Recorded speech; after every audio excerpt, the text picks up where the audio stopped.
that changes in any company that you work in, so I don't even think that's just music. My company, I worked at joint ventures. So Loud, Rockefeller, they were all joint ventures, and creatively speaking, the artists had control. In the beginning, as far as a Mobb Deep and a Wu-Tang, they weren't girl-friendly. They didn't want girls in their video. If you think back at the Method Man video or Protect Your Neck, you didn't see any girls. You didn't see any girls in Mobb Deep.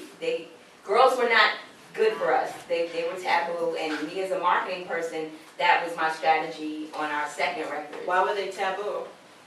It was just, it was about the mob, it was about the friends and the homies, and so if girls were just not allowed.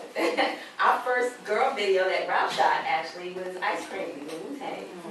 And I think we had to convince them to be girls. And we found some around the way girls in the Lincoln Coliseum, some Ice Cream shirts on them, and that was it. So my groups were not told from the company what to do, make this more sexy. They didn't believe in the sexy look. I literally sat in the studio for 12 hours to convince Mobb Deep to do the record with Little Kim. Wow. So, yeah, those things were not done. 12 hours.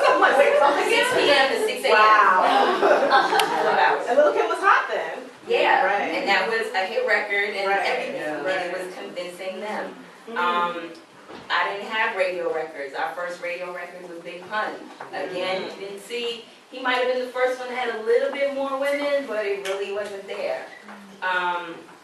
Rockefeller was the same way. It wasn't really, we didn't believe in sex cells and dictate album covers and you have to do things like that. We really went with the artist concept. Right. But then you get into a bigger engine, you know, the distribution companies like a Def Jam or Sony, and they go according to, I mean, I hate to say it, it's whatever the consumer wants. We have a lot more say than you believe it. And now I think it's just the internet makes it a little bit different with the companies.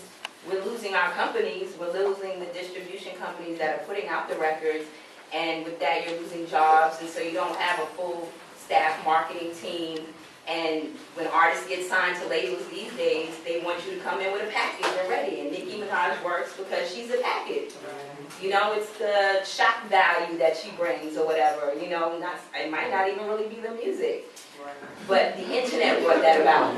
You know, it's an avenue with a bunch of, where everyone can put out a record.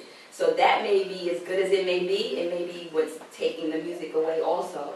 Because it has too much.